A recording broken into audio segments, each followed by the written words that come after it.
अब बोलना नहीं है किसी ने, ठीक है। अब आराम से हमने सारी पहले डेफिनेशन समझनी है, इस चैप्टर को अच्छे से समझना है।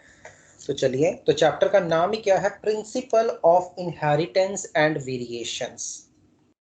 तो सबसे पहले जो टर्म है जेनेटिक्स, जेनेटिक्स जो है दैट इज, जेनेटिक्स जो है it is the branch of biology, it is the branch of biology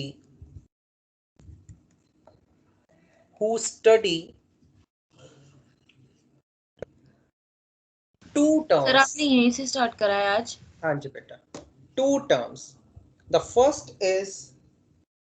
first is heredity and the second is called variation.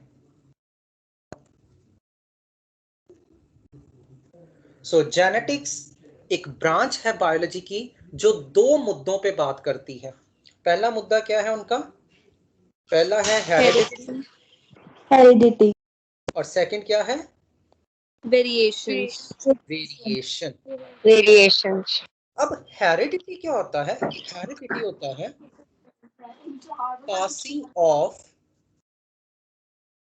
passing of character from parent generation to next generation, जो offspring वाली generation है उसको हम बोलते हैं heredity. जैसे आपने देखा होगा आपके अंदर कुछ करैक्टर अपनी मम्मा के होते हैं और कुछ करैक्टर अपने पापा के होते हैं। इट मीन्स ये जो करैक्टर्स हैं ये आपको कहां से मिले हैं, ये आपको अपनी पेरेंट से मिले हैं, यानी कि पेरेंट जनरेशन से वो करैक्टर पास होकर आपके अंदर आया है। उस फिनोमिनन को बोलते हैं हेरिडिटी।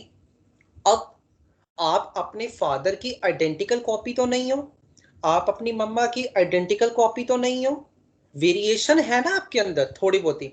जैसे कोई हमारे घर में आता है तो वो क्या बोलता है, तेरी शक्ल तो पूरी तेरी मम्मी से मैच करती है।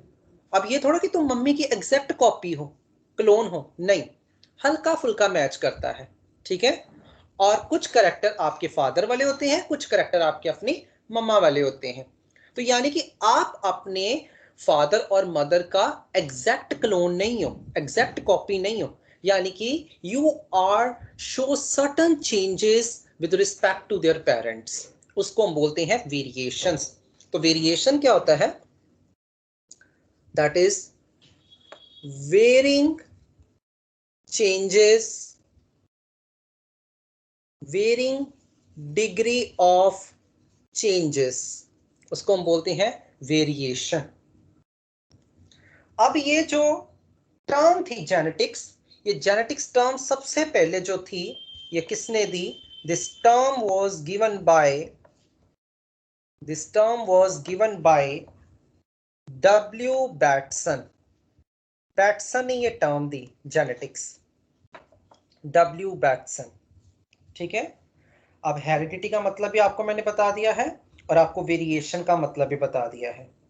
अब जो रिसर्चर्स रहे हैं जिन्होंने जेनेटिक्स के ऊपर वर्क किया हुआ है वो कौन कौन रहे हैं, अगर हम रिसर्चर की बात करें, ठीक है, history of researcher in genetics, history of researchers in genetics. तो किन किन रिसर्चर्स ने जेनेटिक्स के ऊपर रिसर्च की हुई है, सबसे पहले जो है वो है George Mendel. George Mendel, George Mendel को फादर ऑफ जेनेटिक्स भी बोला जाता है, फादर ऑफ जेनेटिक्स भी बोला जाता है। उसके बाद है डब्ल्यू बैटसन, डब्ल्यू बैटसन, इनको फादर ऑफ मॉडर्न जेनेटिक्स बोला जाता है, फादर ऑफ मॉडर्न जेनेटिक्स। उसके बाद थर्ड है मॉर्गन, इनको फादर ऑफ एक्सपेरिमेंटल जेनेटिक्स बोला गया है, फादर ऑफ एक्सपेरिमेंटल जेनेटिक्स, क्योंकि मॉर्गन ने बहुत सारे एक्सपेरिमेंट किए हैं जेनेटिक्स के कुछ इश्यूज को सॉल्व करने के लिए, इसलिए इनको फादर ऑफ एक्सपेरिमेंटल जेनेटिक्स बोला गया है, because he performed various experiment on various concept of genetics like linkage, sex linkage, crossing over, criss-cross inheritance and linkage map on Drosophila. उसके बाद ए गैरेट, ठीक है, इसको फादर ऑफ ह्यूमन जेनेटिक्स बोला गया है, father of human and biochemical genetics बोला गया है, biochemical genetics. Garrett discovered first human metabolic genetic disorder। Garrett जो था, इसने सबसे पहला ह्यूमन का जो मेटाबॉलिकली एरिड डिजीज था उसको डिस्कवर किया था, और उसका नाम था एल्कैप्टोन्यूरिया, जेनेटिक डिसऑर्डर जिसका नाम था नेम्ड एल्कैप्टोन्यूरिया। इसमें पर्सन को ब्लैक कलर का यूरिन आता है, black urine disease,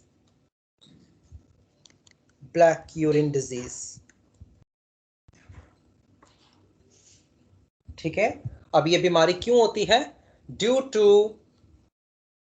to diseased enzyme, due to diseased और एरर्ड एंजाइम।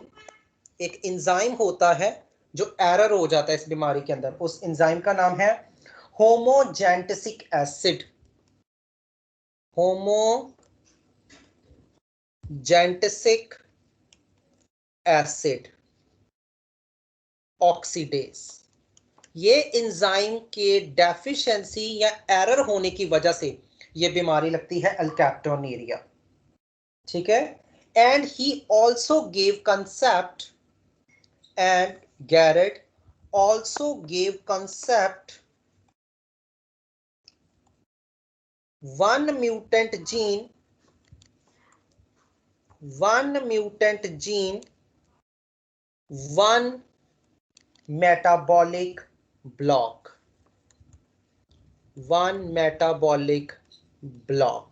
हम देखते हैं इसका मतलब क्या है। वन मेटाबॉलिक ब्लॉक, जैसे फॉर एग्जाम्पल ये आपका डीएनए है, दिस इज योर डीएनए, और आपका डीएनए किसका बना होता है? नाइट्रोजनस बेसिस का, ATTAGC, यही नाइट्रोजनस बेसिस होते हैं। Yes sir.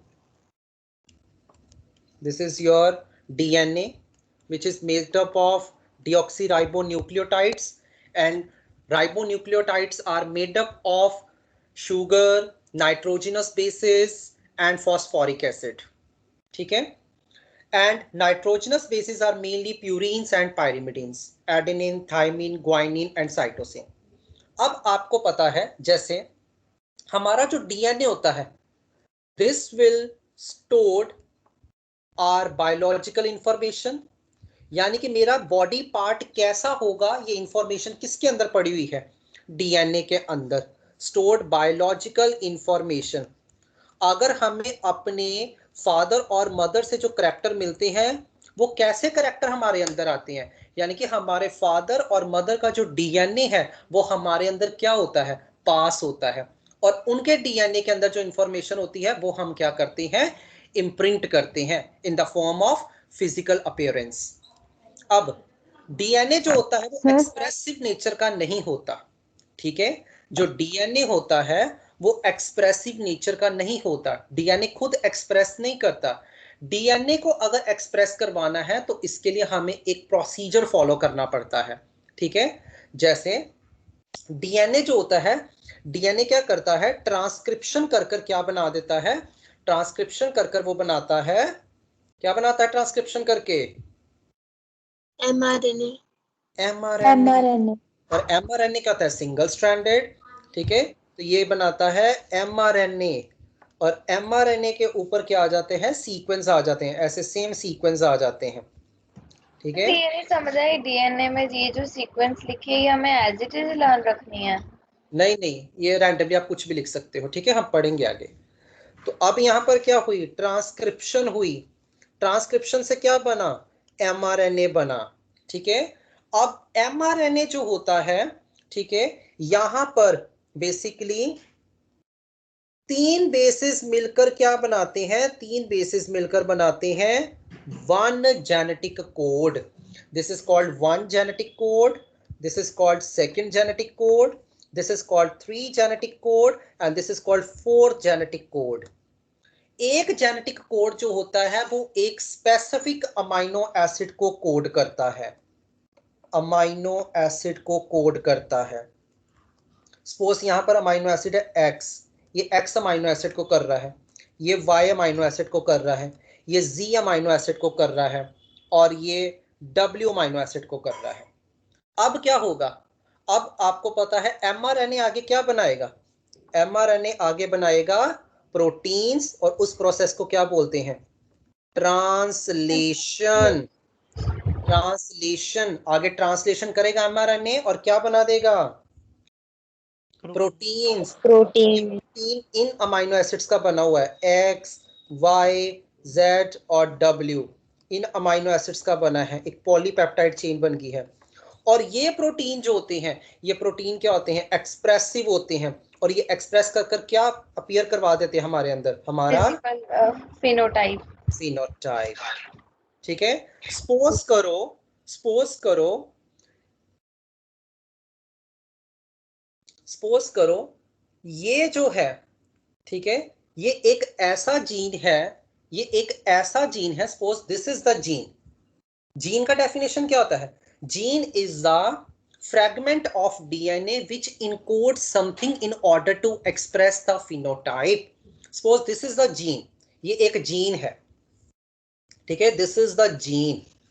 तो ये एक जीन है, और ये जीन है, सपोज इस जीन का नाम है वी जीन।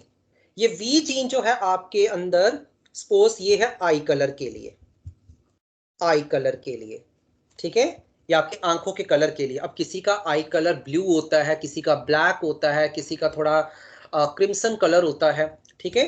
तो आई कलर के लिए है, और आई कलर के लिए ये 4 अमाइनो एसिड्स पोस्ट रिस्पॉन्सिबल है, एक्स वाई जेड डब्ल्यू, और जो कौन सा कलर दे रहे हैं, जो आपको दे रहे हैं ब्लैक आई कलर, ठीक है, इन्होंने ब्लैक आई कलर आपको दे दिया, यानी कि ब्लैक आई एक बार वापस समझा दीजिएगा। हाँ, स्टार्टिंग से। ये एक फ्रैगमेंट ऑफ डीएनए है, this is the fragment of DNA. और फ्रैगमेंट ऑफ डीएनए क्या होता है, फ्रैगमेंट ऑफ डीएनए होता है जीन, ठीक है। सो दिस इज जीन, ठीक है। सारे अमाइनो एसिड मिलकर एक ही आई का कलर देते हैं? हाँ, क्योंकि प्रोटीन है ना, तो प्रोटीन कितने सारे अमाइनो एसिड्स के बने होते हैं, ठीक है। So this is the fragment of DNA which encodes something, which codes something in order to produce, in specific phenotype. produce, बिल्कुल specific phenotype, specific phenotype। तो यहां पर आप देख रहे हो, ये सपोज एक जीन है, तो जीन किसका बना हुआ है, डीएनए का, और डीएनए किसका बना है, नाइट्रोजनस बेसिस का। अब ये ट्रांसक्रिप्शन करेगा और ये क्या बनाएगा, एमआरएनए, ठीक है, ये एमआरएनए बनाएगा, और एमआरएनए जो होता है वो आगे ट्रांसलेट कर कर क्या बनाता है, प्रोटीन्स बनाता है, और प्रोटीन एक्सप्रेस कर कर क्या बना देते हैं, हमारा फिनोटाइप, ठीक है। अब क्या है, ट्रांसक्रिप्शन क्या होती है? ट्रांसक्रिप्शन होती है जब डीएनए से आरएनए बनता है, उसको बोलते हैं ट्रांसक्रिप्शन, और जब आरएनए से प्रोटीन बनता है तो उसको बोलते हैं ट्रांसलेशन। ठीक है सर हाँ जी बेटा। डबल स्ट्रैंड से सिंगल स्ट्रैंड बनाना ज्यादा इजी होता है, मतलब फिनोटाइप को एक्सप्रेस करने के लिए, इसलिए वो आरएनए में कन्वर्ट करते हैं, या कोई और रीजन है कि डीएनए को उसमें कन्वर्ट होना पड़ता है? नहीं बेटा, क्योंकि डीएनए एक्सप्रेसिव नहीं है ना, उसको एक्सप्रेस, अब देखो जैसे तेरे पास कोई इंफॉर्मेशन है पर तुम बोल नहीं सकती, ठीक है, तो तुम्हें वो अपनी इंफॉर्मेशन किसी को बतानी, तो तुम कैसे बताओगी? तुम किसी ऐसे पर्सन को बताएगी जो बोल सके। Yes sir. ऐसे सेम है, डीएनए बोल नहीं सकता पर डीएनए के पास इंफॉर्मेशन है, हमारी बायोलॉजिकल इंफॉर्मेशन, तो वो बुलवाने के लिए किसका सहारा ले रहा है? एमआरएनए। आरएनए का। ठीक है, क्लियर है? यस। तो ये चीज है। सर ये 1GC 2GC ये इसका क्या logic? This is the one genetic code. जैसे 3 बेस मिलकर, यानी कि 3 नाइट्रोजनस मिलकर एक अमाइनो एसिड को तैयार करते हैं, तो उसको बोलते हैं, जो 3 बेस होते हैं उनको बोलते हैं वन जेनेटिक कोड। एक जेनेटिक कोड जो होता है वो एक अमाइनो एसिड को कन्वे करता है। ठीक है, सर ये YZ सर और जो W ये एक्स भी जेड अमाइनो और ये एसिड? भी अमाइनो amino एसिड ही हैं। हम्म। हाँ बोलो बेटा। आशीष। सर मैं यही पूछ रहा था, जो एक्स जेड और डब्ल्यू है ये भी अमाइनो एसिड ही है ना? हाँ, कोई भी अमाइनो एसिड है, एक्स वाई जेड मैंने ऐसे लिख दिया रैंडमली। ठीक है, क्लियर है? ओके। अब देखो, अब मैंने जैसे बताया है, स्पेसिफिक जेनेटिक कोड जो है वो स्पेसिफिक अमाइनो एसिड को कोड करता है। अब हमारे अंदर एकदम से चेंजेस क्यों आने शुरू हो जाते हैं? जैसे आपने देखा है, आपकी एक जनरेशन में ब्लू आई कलर है, अब जैसे आपका जो आई कलर है, आप ये थोड़ा श्योरली कह सकते हो कि आपके जो आगे बच्चे होंगे उनके अंदर भी यही आई कलर होगा। जरूरी तो नहीं है, हो सकता है उनके अंदर कोई और आई कलर हो। तो ये आई कलर बार बार चेंज क्यों होता रहता है, या कई बार सेम भी रहता है?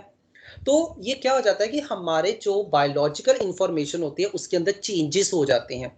अब चेंजेस किसी भी वजह से हो सकते हैं। ठीक है, चेंजेस जो होती हैं इन टर्म्स ऑफ वेरिएशन, जैसे म्योसिस होती है at the time of sexual reproduction, तो वहां पर भी चेंज हो सकता है। या म्यूटेशन हो गई कल को। म्यूटेशन क्या होता है? एकदम से सडन चेंज आ जाना किसी भी जीनोम के अंदर, उसको बोलते हैं म्यूटेशन। तो जिसके कारण क्या होता है, हमारा फिनोटाइप क्या कर जाता है? अल्टर कर जाता है। बट याद रखना है, फिनोटाइप का जो जर्नी है एक्सप्रेसिविटी की, वो अल्टीमेटली किसके ऊपर डिपेंड कर रही है? जी जीन के ऊपर। अगर जीन के अंदर कोई चेंज आ गया तो आपके फिनोटाइप के अंदर भी क्या आ जाएगा? चेंज आ जाएगा। चेंज आ इसलिए जाएगा। वो क्या बोलता है, कहता है जो जीन है that is the basic unit of, that is the basic unit of inheritance. कहता that is the basic unit of inheritance. क्योंकि जीन के अंदर चेंज आया तो आरएनए के अंदर भी चेंज आ जाएगा, आरएनए के अंदर चेंज आया तो ट्रांसलेशन भी अल्टर्ड हो जाएगी, और अगर ट्रांसलेशन अल्टर्ड होगी तो प्रोटीन भी चेंज हो जाएगा, प्रोटीन चेंज हुआ तो फिनोटाइप भी अल्टीमेटली क्या हो जाएगा? चेंज हो जाएगा। चेंज हो जाएगा। तभी वो क्या लिख रहा है, कहता one mutant gene give one metabolic block. कहता अगर एक भी जीन म्यूटेट कर गया, वेरिएंट हो गया, तो अल्टीमेटली वो मेटाबॉलिक पाथवे को क्या कर देगा? ब्लॉक कर देगा। ठीक है, वो ब्लॉक कर देगा। सर ब्लॉक मतलब कि चेंज वेरिएशंस आ जाएंगी? हाँ, उसको रोक दिया उसने, पकड़कर इनएफिशिएंट कर दिया उस एंजाइम को। ठीक है, क्लियर है ये सारा आपको मैकेनिज्म कि कैसे हमारा फिनोटाइप एक्सप्रेस होता है? सर जो आपने अभी लास्ट लाइन बताई वो वापस रिपीट Yes, कर sir. जैसे फॉर एग्जाम्पल, ये एक जेनेटिक कोड है CAC। सपोज ये लाइसिन बनाता है, लाइसिन अमाइनो एसिड। ठीक है, और लाइसिन अमाइनो एसिड सपोज कोई एंजाइम बना रहा है, एक्स एंजाइम, जो एक मेटाबॉलिक पाथवे करवा रहा है। अब क्या हुआ, एकदम से चेंजेस आ गए, एक ही जगह आ गया T, अब CTC आ गया, तो CTC तो लाइसिन नहीं बनाएगा क्योंकि ये जेनेटिक कोड चेंज हो गया है। सपोज इसने बना दिया आर्जिनिन, इसने बना दिया आर्जिनिन, अब आर्जिनिन क्या बनाएगा? एक्स एंजाइम तो नहीं ना बनाएगा, ये तो कोई और ही चीज बना देगा, वाई बना देगा। Why अब not? ये जो एक्स मेटाबॉलिक पाथवे कर रहा था, अब ये वो वाला पाथवे कर सकता है? No sir. No, sir. No sir.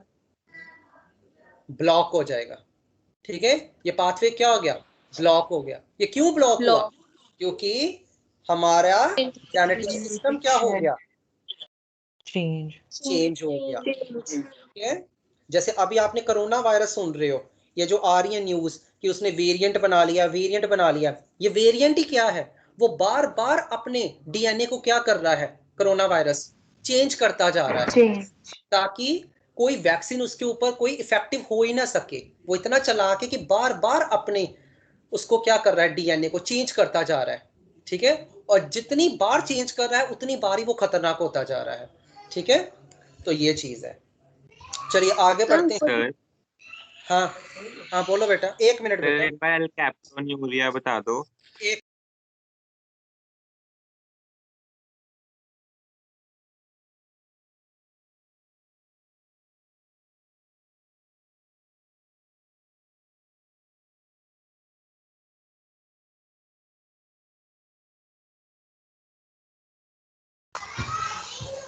हाँ जी बेटा, एल्कैप्टोन्यूरिया बेटा एक बीमारी होती है, एक जेनेटिक डिसऑर्डर होता है जिसमें ये वाला एंजाइम्स जो है वो इनएक्टिव हो जाता है।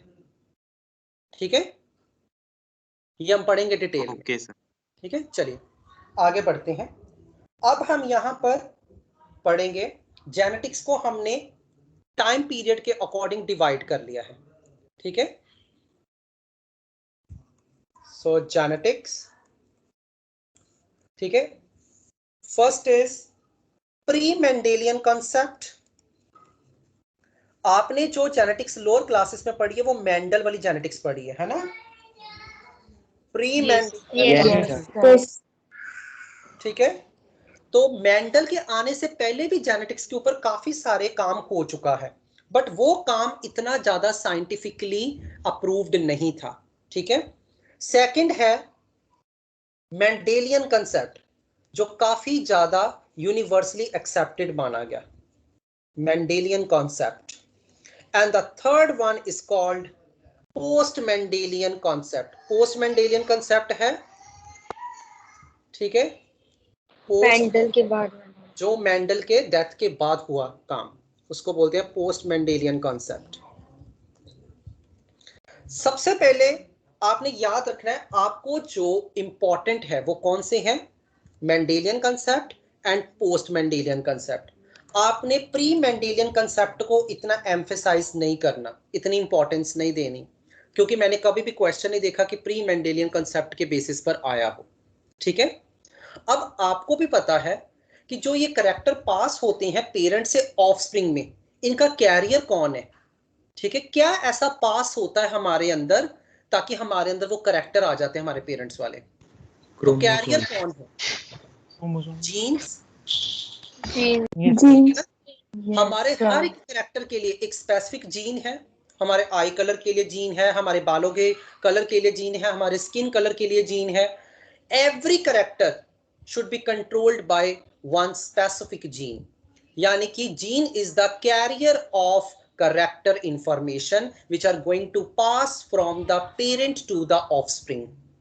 ठीक है, अब देखते हैं प्री मेंडेलियन कॉन्सेप्ट क्या है।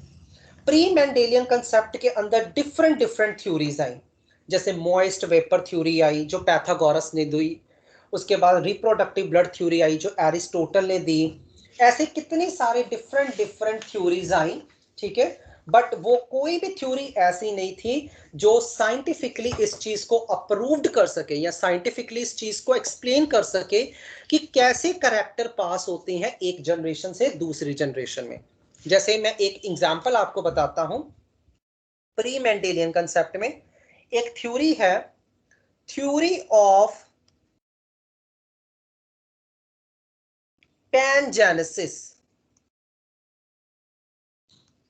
Theory of pangenesis, theory of pangenesis किसने दी थी, डार्विन ने। डार्विन के अकॉर्डिंग क्या था, डार्विन ने बोला कि each body part of an organism produced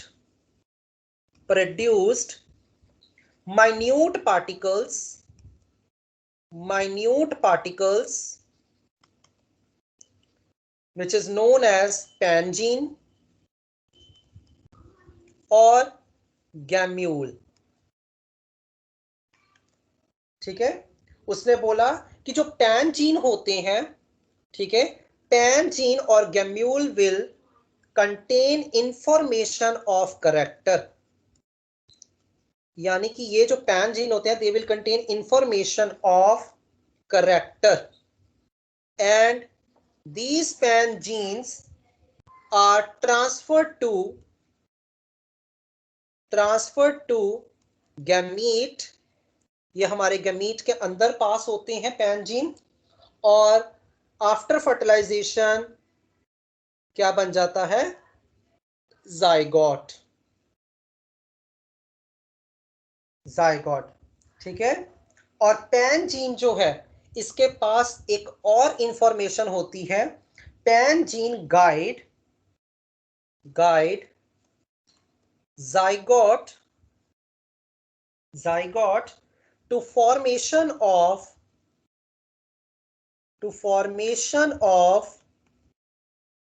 different body parts,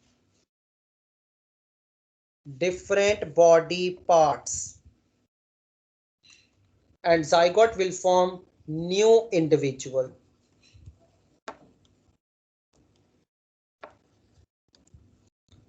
but ये जो थ्योरी थी, ये थ्योरी तो फेल है, ये थ्योरी तो दरअसल गलत है। कहता each body part produced minute particles pan gene और gemmule which contain information of characters. ठीक है, सो ऐसा कुछ भी नहीं था। ईच बॉडी पार्ट हमारा minute particles क्रिएट करता है, और पार्टिकल्स क्या है, पार्टिकल्स तो कुछ नहीं है, वो तो स्पेसिफिक कुछ सेल्स होते हैं, sex cells.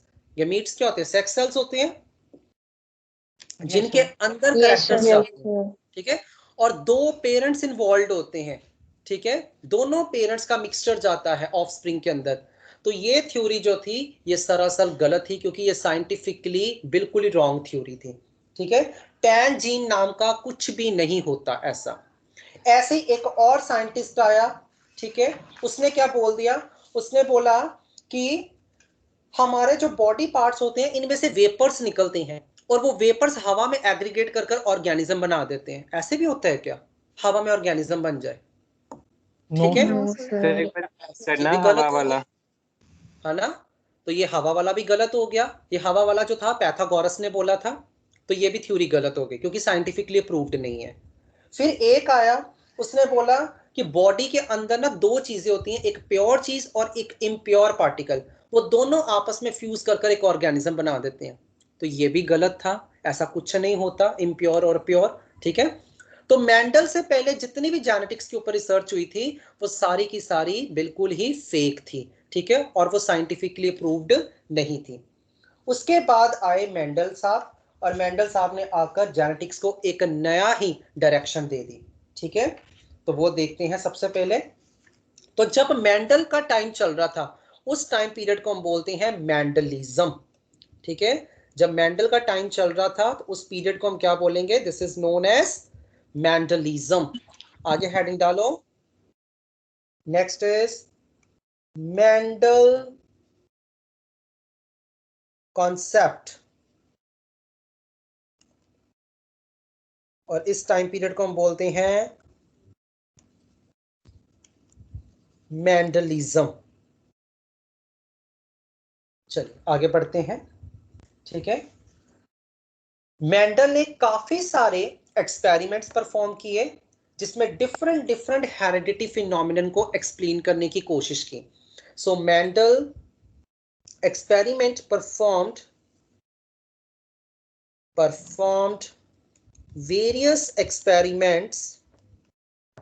various experiments on genetics to describe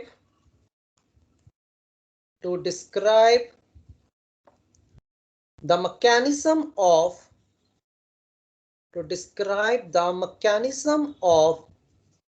heredity and formulation of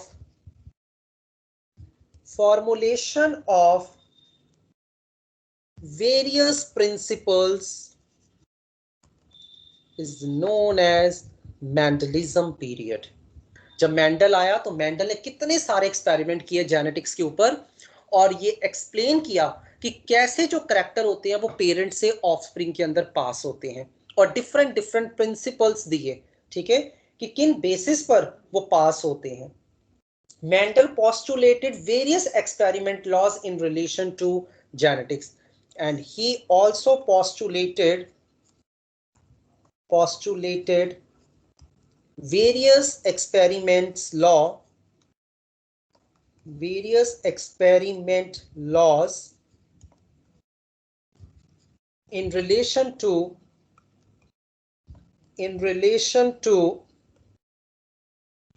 genetics. चलिए, तो सबसे पहले मेंडल के बारे में पढ़ लेते हैं. तो मेंडल का जो पूरा नाम था वो क्या था?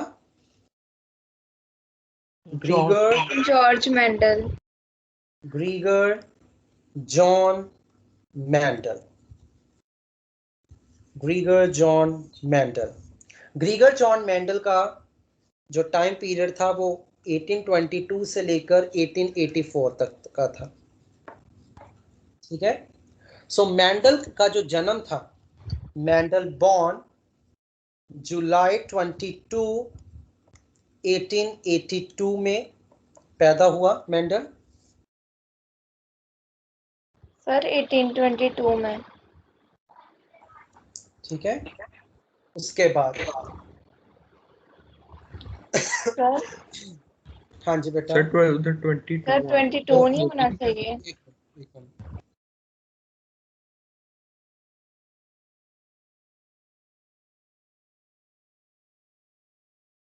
यहाँ ठीक करो बेटा, यहाँ उल्टा लिख दिया मैंने. इसका जो टाइम पीरियड है वो है 1882 टू, यहाँ पर जो हमने लिखना है ना वो उसका वर्क लिखना है कि उसने कितने साल वर्क किया जेनेटिक्स के ऊपर, ठीक है. तो वो वर्क लिख लो. इसने जो वर्क किया था 7 साल तक वर्क किया था, ठीक है. 1856 से लेकर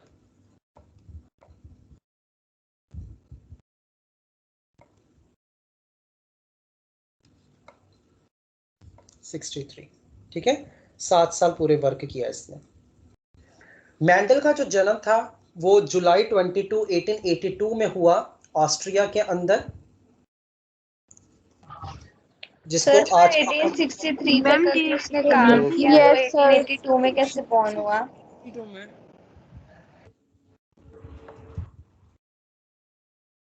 रुको उल्टा डाटा. रुको मैं ये कंफर्म करके लिखता हूँ. ये पता नहीं डाटा इन्होंने उल्टा पुल्टा यहाँ लिख दिया है. इसको छोड़ो अभी, ठीक है. आप यही लिखो, ये तो एनसीईआरटी का डाटा है. जुलाई 22 1882, ठीक है. आई थिंक मिस प्रिंट हो सर गया. बॉर्न हुआ था इसमें. सर 1822 में बोर्न हुआ था वो. 1822 में हुआ है. Yes sir. 1820, ठीक है. और क्योंकि आपने लोअर क्लासेस में भी इसका बारे में पढ़ा होगा, तो 1822 में ही जन्म है. 22 जुलाई ऑस्ट्रिया के अंदर, जैक रिपब्लिक जिसको हम आजकल बोलते हैं, ठीक है. उसके बाद इसने जो मेन काम करने के लिए, जैसे आपको भी पता है कि जेनेटिक्स की कोई भी स्टडी करनी हो तो उसके लिए हमें क्या करना पड़ता है, एक मॉडल चूज करना पड़ता है. यानी कि जब मैंने किसी चीज के ऊपर रिसर्च करनी है तो मुझे पहले वो ऑर्गेनिज्म चाहिए. उस ऑर्गेनिज्म को हम बोलते हैं मॉडल ऑर्गेनिज्म. तो मेंडल ने जो ऑर्गेनिज्म चूज किया वो कौन सा था? Model organism P plant. ठीक है. प्लांट.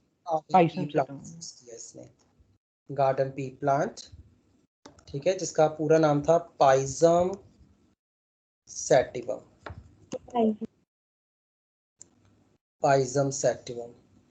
ठीक है.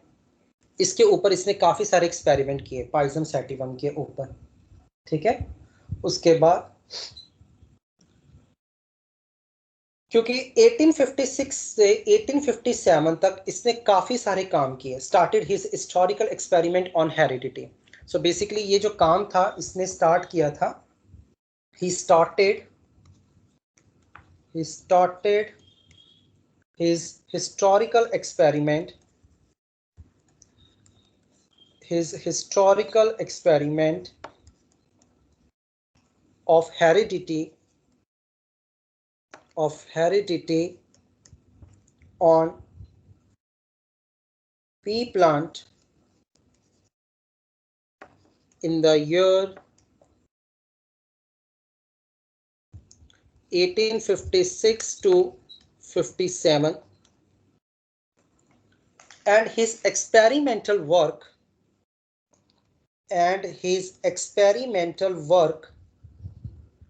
continued till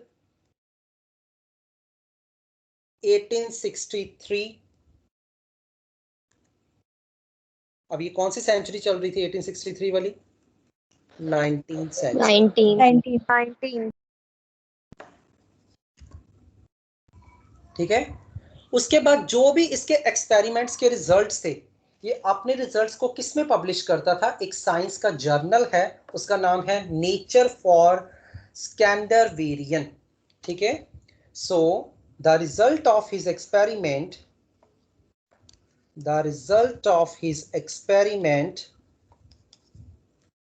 were published in the science journal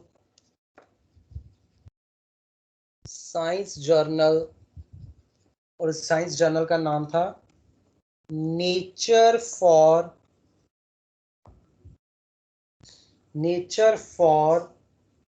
स्कैंडरवेरियन।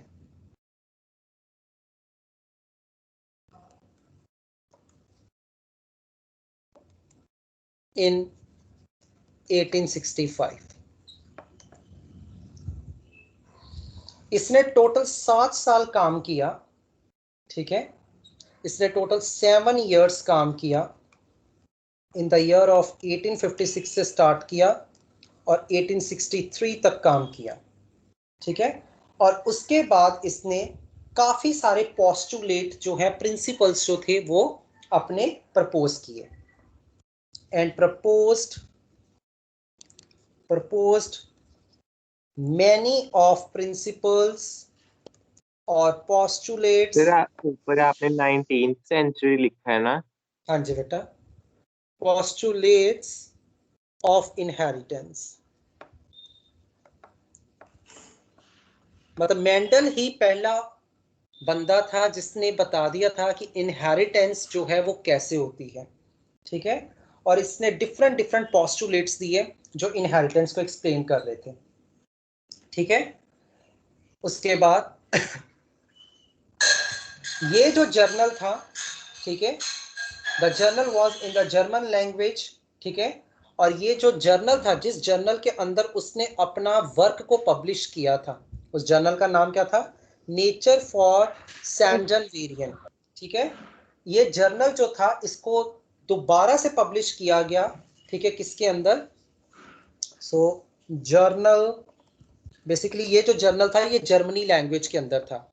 अब जर्मनी लैंग्वेज के अंदर तो जर्मनी वाले पढ़ सकते हैं, इसलिए इस जर्नल के अंदर जो मेंडल का वर्क था उसको दोबारा से पब्लिश किया गया एक जर्नल के अंदर, इंग्लिश जर्नल था।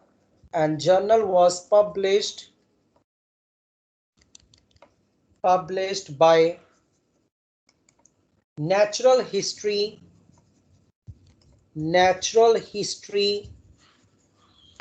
Society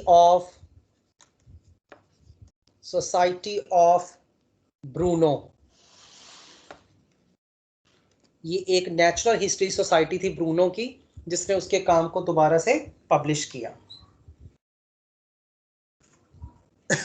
ठीक है। सर इस सोसाइटी ने इंग्लिश में पब्लिश किया था ना? हाँ, ताकि सारे इसको जान सके, इसके काम को। ठीक है। अब मेंडल का जो पेपर था जो इस जर्नल के अंदर इस्टेब्लिश हुआ था, ठीक है, जब भी कोई बंदा रिसर्च करता है तो उसका एक रिसर्च पेपर होता है और वो रिसर्च पेपर किसी ना किसी जर्नल के अंदर पब्लिश किया जाता है ताकि उसका जो काम है वो हर कोई देख सके।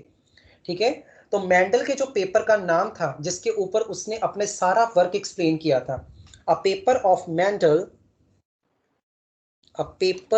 मेंडल सर उसने तो नेचर फोर्स के अंडर में नहीं करा था, फिर ये नेचुरल हिस्ट्री अलग है सोसाइटी।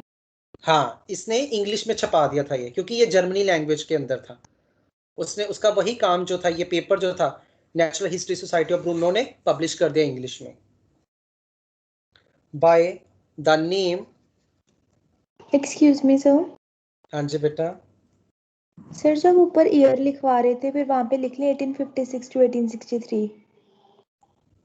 हाँ हाँ। बेटा क्या पूछना चाह रहे हो? सर आपने कहा था ना मैं बाद में लिखवाऊंगा। हाँ, मैं आपको बेटा देखकर बताऊंगा, क्योंकि वहां पर क्या आएगा एक बार मुझे एनसीईआरटी देखनी पड़ेगी, ठीक है? Okay sir. तो याद रखना है, इस जर्नल के अंदर जहां मेंडल का काम पब्लिश्ड है, उस पेपर का नाम क्या है? Experiments in plant hybridisation. ठीक है? जैसे सेम ऐसे जैसे आपकी एनसीईआरटी की बुक हो और उसके अंदर एक चैप्टर पब्लिश हुआ हो, ठीक है? तो ऐसे ही बुक आपकी क्या होगी? जर्नल हो गई, और चैप्टर आपका क्या हो गया? पेपर हो गया, जिसके ऊपर वो सारा रिसर्च मैटर लिखा हुआ है। उसके बाद बट कहता मेंडल जो था, चाहे इसने 7 साल काम किया था, पर मेंडल को इतनी ज्यादा पब्लिसिटी नहीं मिल पाई जितनी मिलनी चाहिए थी, ठीक है? उसके पीछे कुछ रीजंस भी थे, ठीक है?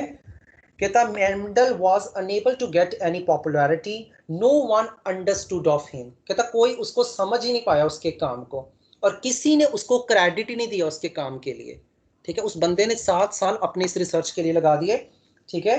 बट उसको कोई भी पॉपुलैरिटी नहीं मिल पाई। कहता Mendel was unable to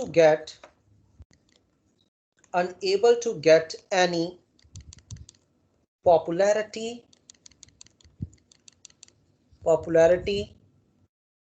because no one can understood of him, so he died in 1884 without getting any credit of his work। जितनी देर को उसको पॉपुलैरिटी मिलती, उसकी डेथ ही हो गई थी 1884 में, ठीक है? उसके बाद अब कुछ रीजंस थे, वो रीजंस क्या थे उसके? So there are certain reasons, उसका काम इतना पब्लिश क्यों नहीं हो पाया, तो वो रीजंस देखते हैं। सबसे पहला जो रीजन था वो क्या था? उस टाइम पर कम्युनिकेशन जो था वो बहुत ही ज्यादा पुअर था। जैसे आजकल तो कम्युनिकेशन कितना फास्ट हो गया है, कोई भी इंफॉर्मेशन देनी हो हम नेट पे डाल देते हैं, फोन के थ्रू बता सकते हैं, मेल भेज सकते हैं। उस टाइम पर ये सब कुछ नहीं था। पहला रीजन इज पुअर कम्युनिकेशन, यानी कि उसने अपना काम किसी को बताया ही नहीं इतनी जल्दी, किसी को कन्वे ही नहीं किया, पुअर कम्युनिकेशन। उसके बाद जिस पेपर के अंदर उसका काम छुपा था, प्रिंट करवाया गया था, वो पेपर बहुत ही कम लोगों के पास पहुंच पाया। Limited circulation of published paper. Sir English newspaper या German? Journal. Limited circulation of published paper. उसका जो पेपर था पब्लिश्ड हुआ था, वो इतने लोगों तक पहुंच ही नहीं पाया। तीसरा, उसने पी प्लांट के अलावा भी 2 और प्लांट्स थे जिनके ऊपर ये एक्सपेरिमेंट कर देखा था, बट उन प्लांट्स के रिजल्ट्स जो थे उसके पी प्लांट के साथ मैच नहीं कर रहे थे, ठीक है? he got failure while working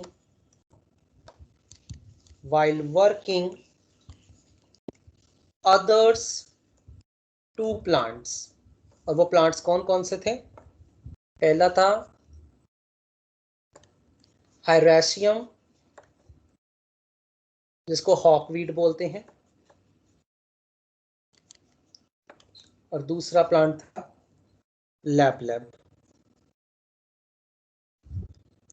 जिसको बीन्स बोलते हैं।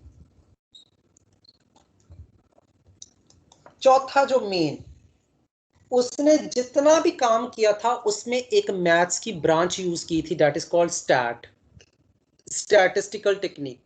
थोड़ा सा मैथ यूज किया था उसने अपने काम के अंदर, और मैथ के कारण कुछ लोग समझ ही नहीं पाए उसके डाटा को।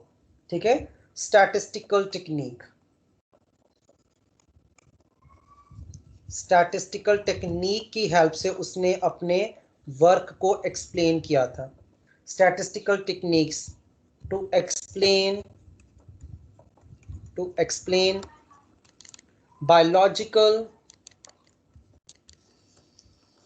biological phenomenon, ठीक है, which is not accepted by most of the scientists।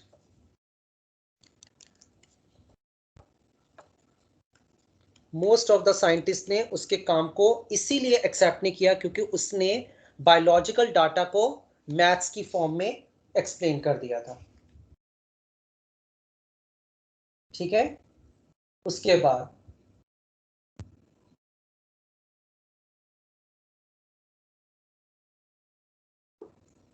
बाद बहुत सारी डिफरेंट थ्योरीज आई। ठीक है, जिसमें यह बोला गया कि मतलब जो पेरेंट्स करैक्टर होते हैं वो मिक्स हो जाते हैं जब वो ट्रांसफर करते हैं, जिसको हम बोलते हैं ब्लेंडिंग इनहेरिटेंस, बट इन सभी थ्योरीज को रिजेक्ट कर दिया गया। ठीक है, उसके बाद उसकी डेथ के 16 इयर्स बाद, after 16 years of his death, 16 साल के बाद, after 16 years of Mendel death,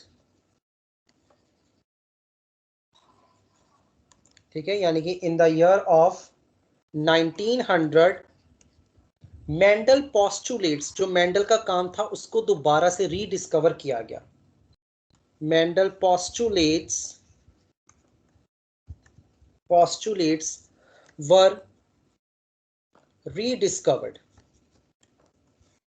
उसने कहा कि जो मेंडल ने काम किया है 7 साल, वो वेस्ट तो नहीं होने देंगे। उन्होंने क्या किया, 16 साल बाद मेंडल के काम को दोबारा से देखा, उसके पेपर निकाले, उसको दोबारा से पढ़कर देखा। ठीक है, और वो रीडिस्कवरी किसने की थी? By 3 scientist. तीनों साइंटिस्ट ने इंडिपेंडेंटली उसके काम को क्या किया, स्टडी किया। और वो 3 साइंटिस्ट कौन कौन से थे? सबसे पहला कॉल कॉरिन्स, ये जर्मनी से था, and he doing experiments on मेज। इसने मेज के ऊपर एक्सपेरिमेंट कर देखा। Second, Hugo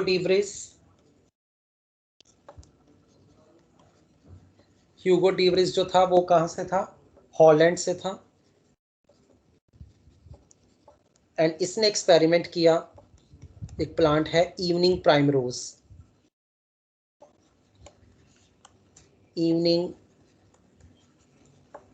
primrose.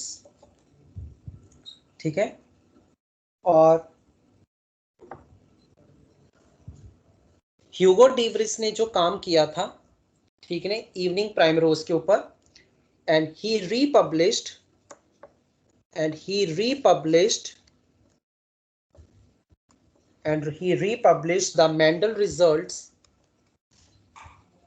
the Mendel results in 1901 in Flora magazine। Hugo de Vries ने क्या किया, मेंडल का जो रिजल्ट्स था उसको दोबारा से चेक किया और उसको दोबारा से रीपब्लिश करवा दिया एक नए मैगजीन के अंदर। उस मैगजीन का नाम क्या था? Flora magazine.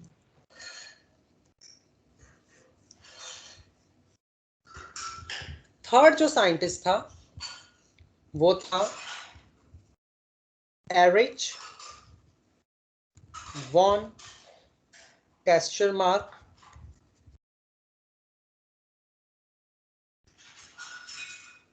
ठीक है, ये कहां से था? ऑस्ट्रिया से था,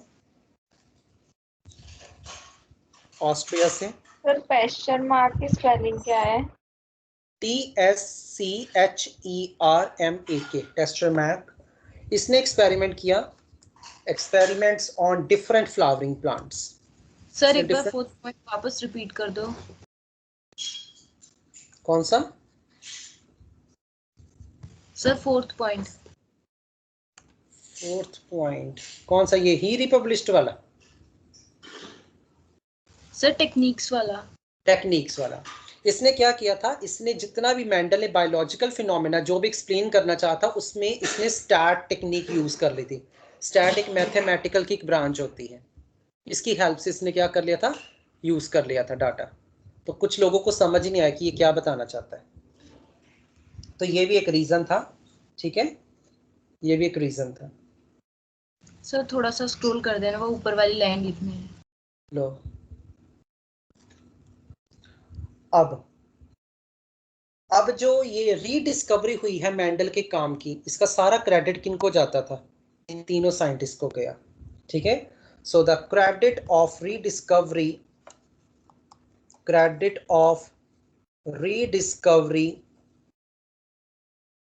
of Mendelism goes to three scientists.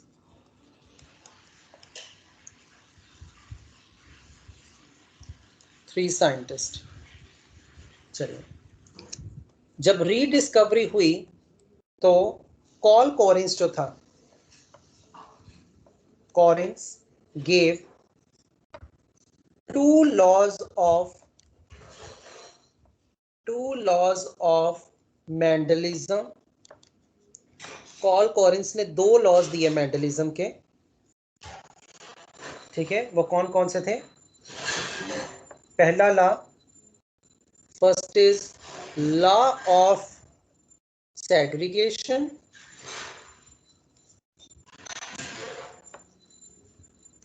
And दूसरा law of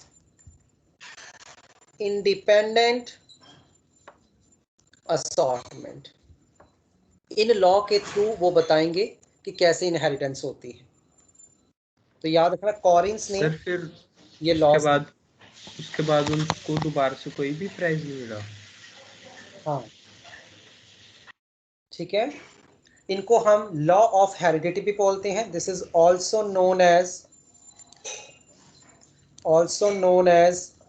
law of heredity, also known as law of Mendelism, and it is also known as law of inheritance.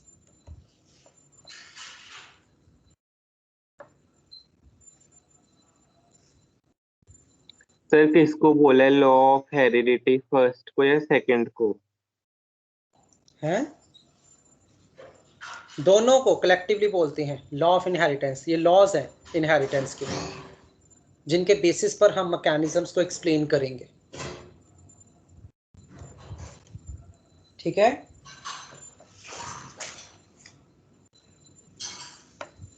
ठीक है, उसके बाद कहता है सबसे पहले तो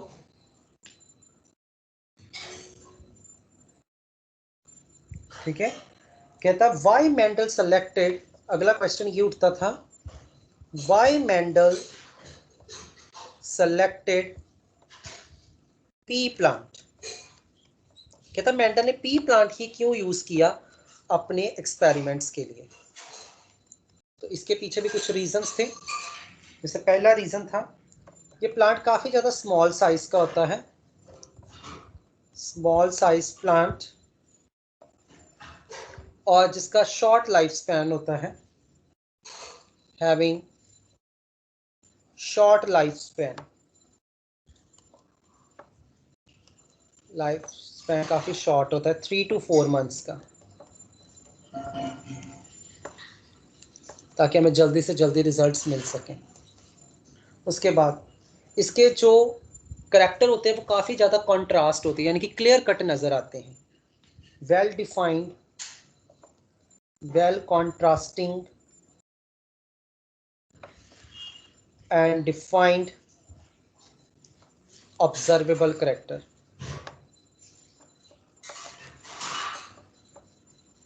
observable characters. Third is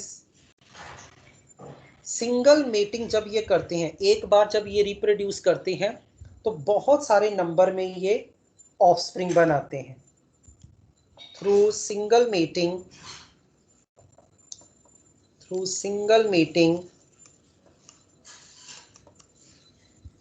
produce large number of seeds which is easily grown.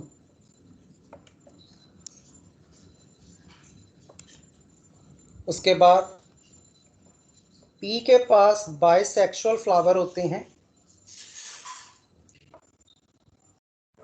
ठीक है, जिसमें हम सेल्फ पॉलिनेशन भी करवा सकते हैं और क्रॉस पॉलिनेशन भी करवा सकते हैं। अब अगर क्रॉस पॉलिनेशन करानी है तो पहले कौन सा फिनोमेना करना पड़ेगा इसके साथ? कल पढ़ा था हमने, इमैस्कुलेशन। या नॉर्मली जो पी प्लांट होता है वो सेल्फ पॉलिनेशन ही करता है, बट अगर क्रॉस पॉलिनेशन करानी है तो उसके लिए पहले आपको क्या करना पड़ेगा? उसकी इमैस्कुलेशन करवानी पड़ेगी। अब सेल्फ पॉलिनेशन में भी इनके अंदर कौन सी टाइप होती है? बर्ड पॉलिनेशन, यानी कि ये बर्ड स्टेज में ही पॉलिनेट कर लेते हैं, ठीक है। उसके बाद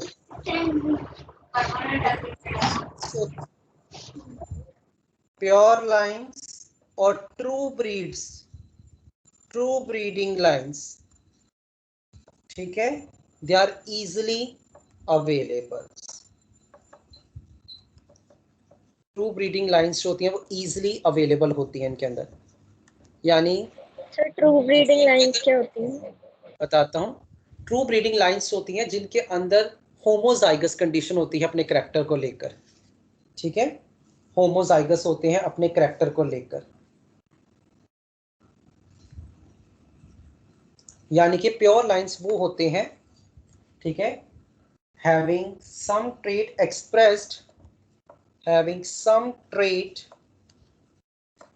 expressed generation after generation. Pure lines जो होती हैं ये हर जनरेशन में आपको नजर आएंगी, जनरेशन आफ्टर जनरेशन,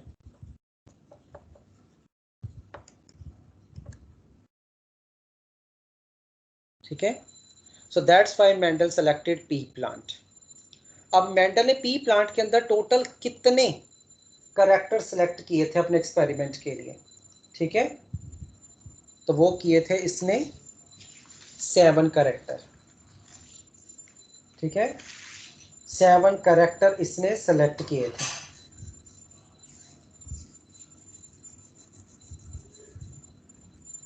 एक ना और चीज बेटा लिख लो, जैसे मैंने आपको यहाँ पर लिखवाया ना कि मेंडल ने इन प्लांट्स के ऊपर काम किया था। मेंडल ने और भी 2 ऑर्गेनिजम्स थे जिनके ऊपर काम किया था, वो भी लिख लो। हनी बी के ऊपर भी काम किया हुआ मेंडल ने और राजमा के ऊपर भी काम किया हुआ है।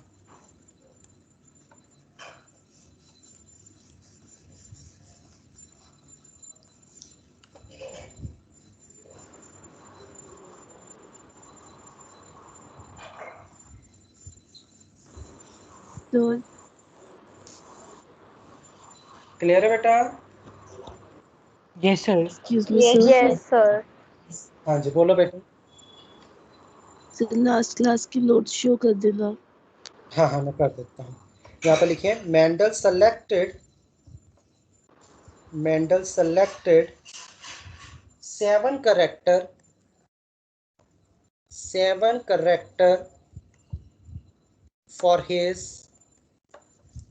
फॉर हिज एक्सपेरिमेंट उसने सिर्फ 7 करेक्टर ही चूज किए पी प्लांट के अपने एक्सपेरिमेंट के लिए, and each character he selected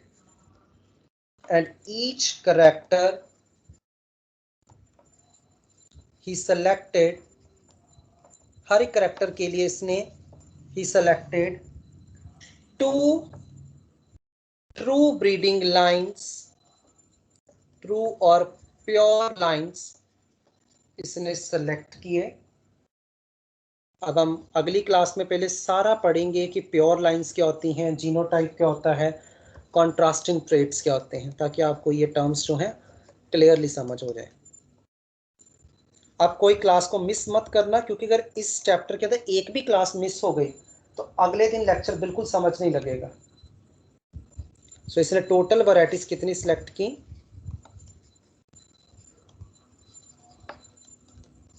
14।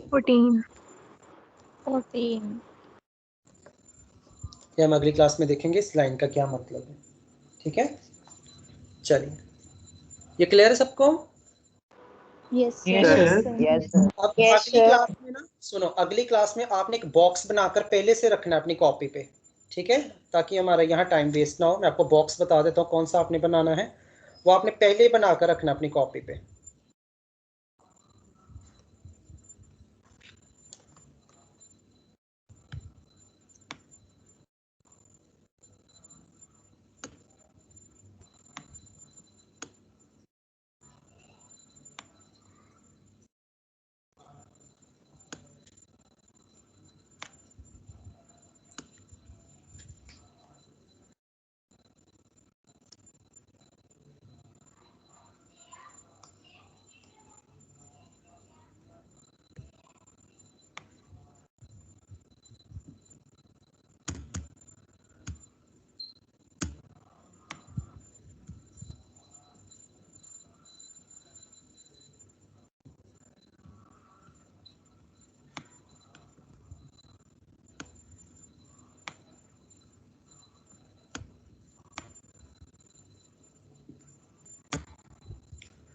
ठीक है, तो आपने ये वाला डब्बा पहले बना कर रखना है अपनी कॉपी पे। अगली क्लास में ये आपने बना कर लाना अपनी, ठीक है? सिर्फ फर्स्ट वाला ही बनाना है? Okay sir. हाँ, सिर्फ फर्स्ट वाला ही अभी, ठीक है, सिर्फ फर्स्ट वाले। और सर आपने और एग्जांपल्स क्या लिखवाए थे? एक हनी भी था और